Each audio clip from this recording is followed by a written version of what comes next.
Salut les gars, salut les goats. De retour dans vos vies, dans la capsule, avec le coup. On a Johan, on a John avec nous. Donc, cette semaine, on a UFC 284 à Perth, en Australie, avec en main event Islam Makhachev contre Volkanovski pour le titre en lightweight et aussi le titre du pound for pound number one en MMA.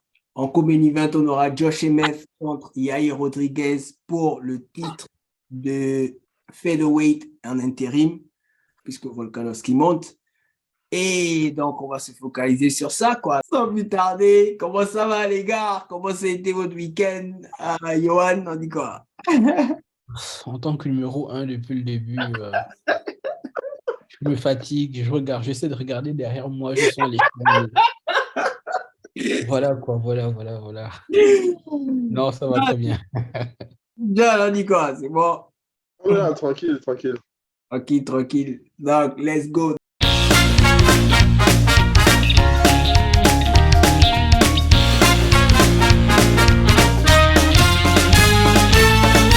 On va rappeler les scores. Donc, pour UFC 283, on avait parié pour 3 combats.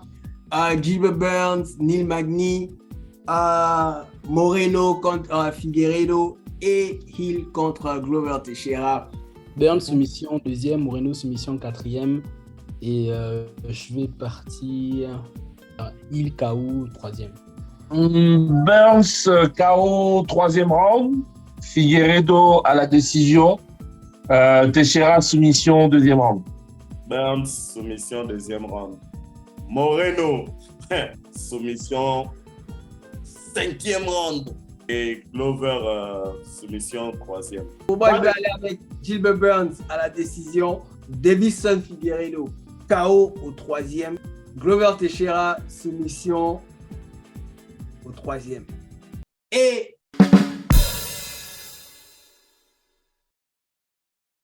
Bref, la carte était bad pour moi. Donc, on va se tourner. Et les gars, avant de se tourner, on a le retour de McGregor qui fait son retour à TUF. On va rappeler la compétition The Ultimate Fighter. Il va coacher avec Michael Chandler, avec aussi dans l'intention de s'affronter dans le ring après la compétition. Donc, on est là, on regarde. Cette année, c'est quand même l'année de retour. Hein. Le retour des gars, on a John qui revient, on a McGregor qui revient. Damn. En tout cas. Un qui s'est bien entraîné, qui se prépare depuis longtemps, et à l'autre qui, on le voyait à gauche, à droite, dans le vin, la fête. C'est bien aussi, c'est bien. Bon, j'attends de voir dans quel état d'esprit il revient vraiment. Ça. Voilà. Et Johan, on a bassiné le goût. C'est le goût de qui qu'on a bassiné? C'est le goût de Léo. Enlève mon nom, c'est le goût de Léo. C'est la retraite, il est vieux. C'est triste. Normalement, il devait arrêter depuis, mais bon. Ouais, en fait, c'est triste de sortir comme ça. Il n'est pas le meilleur heavyweight, en fait, de tous les temps. Mais bon, il laisse quand même une trace, on va dire, dans le MMA en heavyweight. Et c'est triste que Fedor, en fait, sorte comme ça, en fait. Donc, pour ceux qui ne savaient pas, il y a Fedor Emelianenko qui prenait sa retraite. Après une Bastille. En Bellator, il affrontait Ryan Bader. Ouais. Donc, merci Fedor, mais bon, 43 ans. Le 43 ans, il a 46, je pense. Prends ta retraite dans le calme, man. Tu viens te battre, qu'est-ce qu'il y a? Non, il voulait sortir avec une ceinture, malheureusement. Malheureusement, man. Donc, on se tourne sur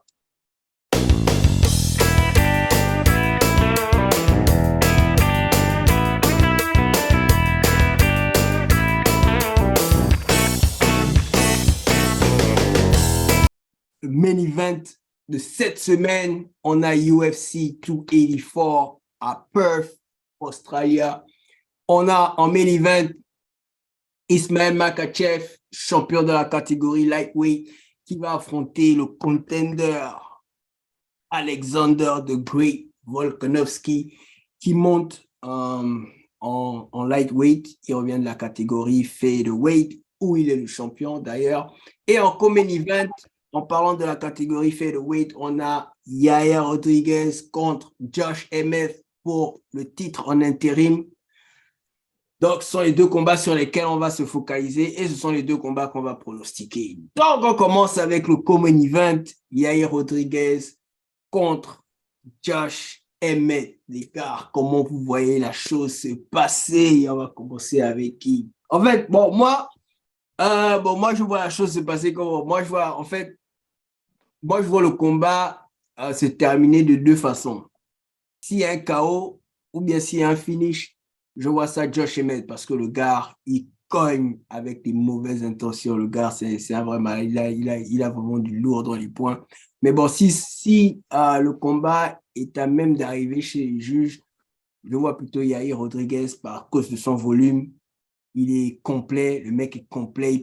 Lui aussi, il peut terminer le combat. Hein. Il peut terminer le combat de multiples façons. Mais le KO, je vois pas trop le KO, mais je vois plutôt, s'il y a un finish de son côté, je vois plutôt la soumission avec Yair parce que son clinch game est solide. Il peut aussi t'amener au sol. Là-bas, c'est son terrain. Et c'est comme ça que je vois la chose, en tout cas. Mais le volume, si ça part chez les juges, côté volume, c'est Yair. C'est le plus complet des deux. Il domine aussi en atout physique. Je pense que c'est le plus grand de taille. La rallonge aussi, c'est lui. Donc, mais bon, le plus vicieux parmi les deux, c'est Josh Emmett. Ça, je peux pas enlever ça de lui. C'est comme ça que je vois la chose, quoi. Ouais, pour compléter ce que tu dis, en fait, c'est que, ou plutôt pour ajouter quelque chose, et c'est un point sur lequel moi j'aimerais en fait que Josh Emmett il progresse, c'est qu'il a quand même un background en fait, genre de lutteur. Ouais. Et il a même, je crois, une ceinture violette de Jiu-Jitsu. Et moi, ce qui manque beaucoup en fait dans ces combats, c'est la lutte. Je le vois rarement en fait beaucoup utiliser sa lutte, en fait, amener genre les combattants au sol, genre même, ou bien avec des finishes. Euh, des finishes en jiu-jitsu, tout ça, en fait. Donc, moi, c'est le point, en fait, pour moi, où s'il veut, en fait, passer, on va dire quoi, un step, c'est là où il faut, en fait, qu'il améliore, on va dire quoi, sa palette pour être un combattant plus complet et plus dangereux, quoi. Parce que pour le moment, comme je l'ai dit, en fait, il frappe très dur, je crois, de toutes ses victoires. Je crois la plupart du temps, ça va être pas des KO. Ah ouais. Et sinon, ça va à la décision. Donc, pour quelqu'un quand même qui a été un lutteur, en fait, on va dire, dans sa jeunesse, dans ses débuts, et de le voir très peu lutter comme ça, moi, c'est un truc qui me surprend, quoi. Quand on sait à quel point, en fait, aujourd'hui, la lutte est devenue importante en MMA. Yep. Donc, c'est un point de progression, on va dire, pour lui. Sinon, à part ça, c'est un combat bof. Hein. Non, contrairement à ce que ce sorcier dit, le combat sera loin d'être bof. Ce sera un combat intéressant. Parce que si tu regardes le dernier combat, si tu regardes Kalin Qatar versus Emmett, et tu regardes, bon, je ne vais pas prendre le dernier combat de Rodriguez parce que ça s'est arrêté beaucoup trop tôt. Mhm. Même comme il dominait. Si tu repars un peu plus en arrière, tu regardes Rodriguez contre Max Holloway, tu sais en fait que tu as deux gars qui ne vont pas cesser d'attaquer. Ouais. Et quand tu as deux gars qui ne cessent pas d'attaquer, tu ne peux pas avoir un combat ennuyeux en fait, parce que c'est pas dans la nature, c'est pas dans leur nature en fait d'être attentiste. C'est des gars qui ont un important volume en termes de frappe. Tu as un qui est beaucoup plus bon. Si tu regardes le dernier combat contre Qatar, c'était beaucoup plus de striking. Très peu, je ne me souviens pas avoir vu beaucoup de kicks. Et tu as Rodriguez qui très, très stylé, qui strike. Défense de lutte intéressante parce que contre, bon, Ortega, c'est pas le plus gros lutteur non plus, c'est plus du sol. Mais je trouvais ses défenses de lutte assez intéressantes contre Ortega. Du gros travail en clinch. Et face à un mec qui a un background comme celui de Emmett, qui peut à tout moment également changer de volume, ça va être intéressant de voir ce que ça donne de ce côté-là. Et bon, on va donner les pronos après, mais c'est un combat, je pense, il y aura beaucoup de volume en termes de frappe.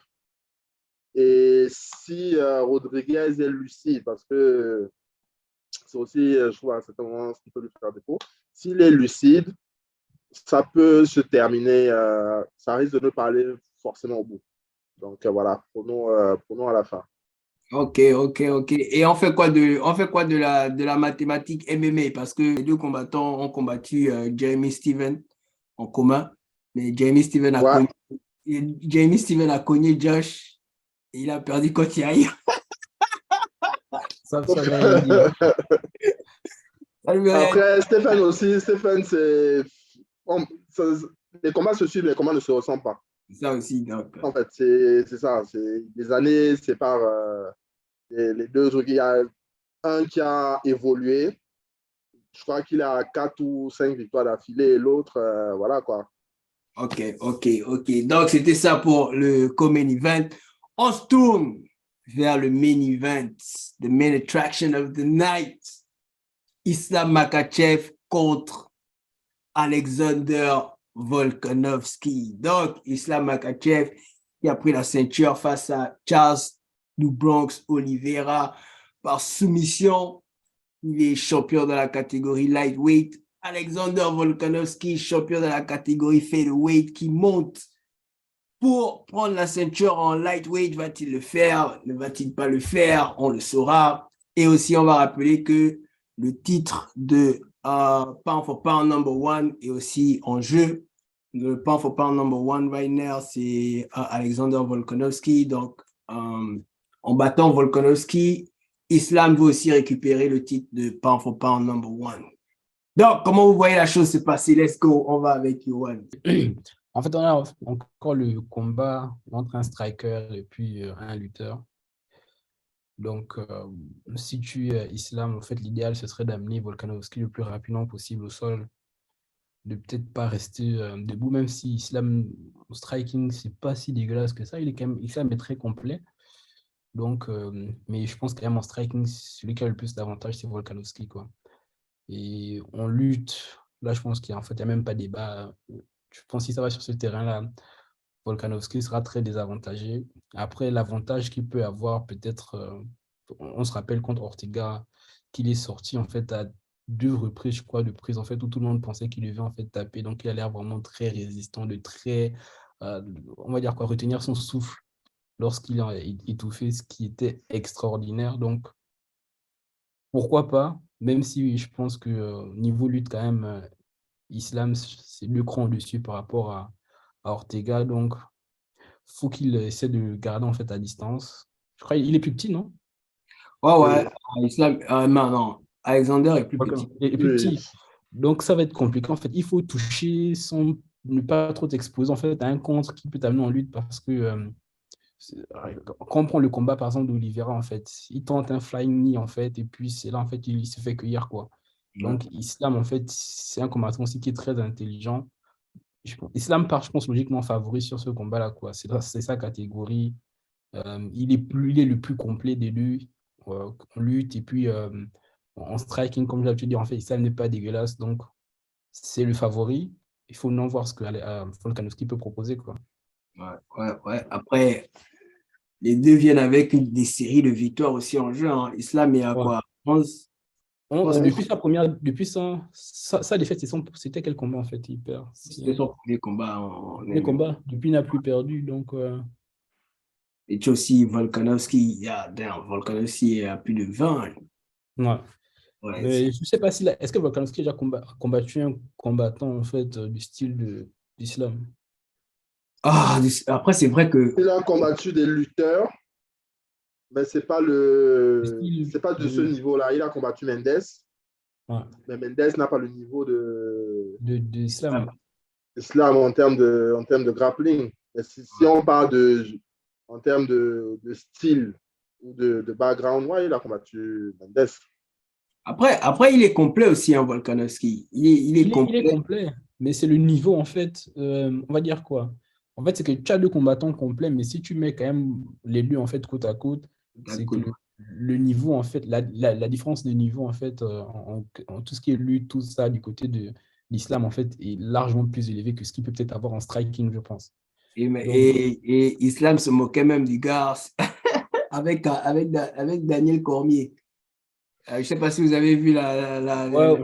Islam parle mal, il parle mal, c'est impossible. il parle mal, il n'y a pas de lutte en Australie. Et là, il lui dit, si tu as un bon background, si tu es un peu bon en lutte, tu vas aux Jeux Olympiques là-bas en partant de l'Australie. Il y a un élément que je vais amener quand même sur la table, c'est le fait de l'absence de Khabib, en fait. Est-ce que vous pensez que ça va jouer sur le mental ou bien, je ne sais pas. Parce que bon, ça n'a pas joué sur le mental avec son petit frère, l'autre Nurmagomedov. Je pense qu'il a combattu, c'était quand sur la carte de... Ouais, il a combattu sur la carte de UFC 282. Ouais, c'était... Ouais. Bon, Khabib n'était pas là, mais bon, le frère est venu, il a marché sur son adversaire. Bon, est-ce que vous pensez que là, ça va jouer sur le mental de Islam, en fait? Non, les gars sont prêts. C'est une chose avec les Dagestanais, c'est qu'ils viennent, ils sont prêts. Et si Khabib n'est pas là, il y a d'autres gars qui seront là, en fait. Donc, pour moi, ça ne change pas. En fait, ça ne va pas changer l'état d'esprit. Son niveau de confiance, là, je ne sais pas qui va. Après, dans la catégorie, il n'y a plus personne, hein, les gars. Là, en lightweight, il n'y a plus personne. En lightweight, il y a qui, en fait?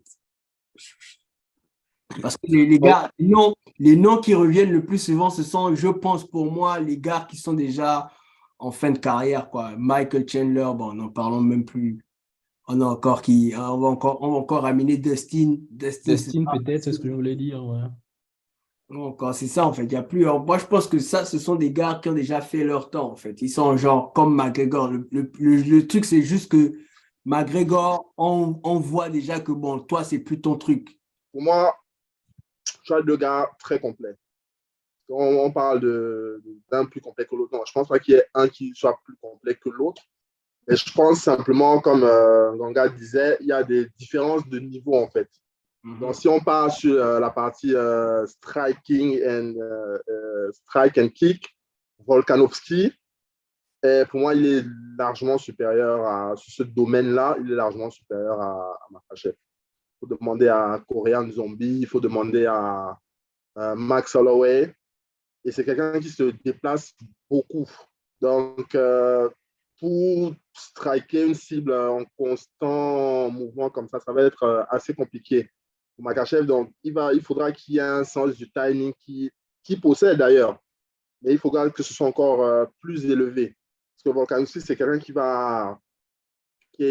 est en mouvement constant. Donc, c'est assez compliqué d'aller le chercher en striking. Maintenant, tu as Makhachev, c'est un gros lutteur. Qui plus est, un lutteur très technique. Et le sens du timing, en fait, lui, là.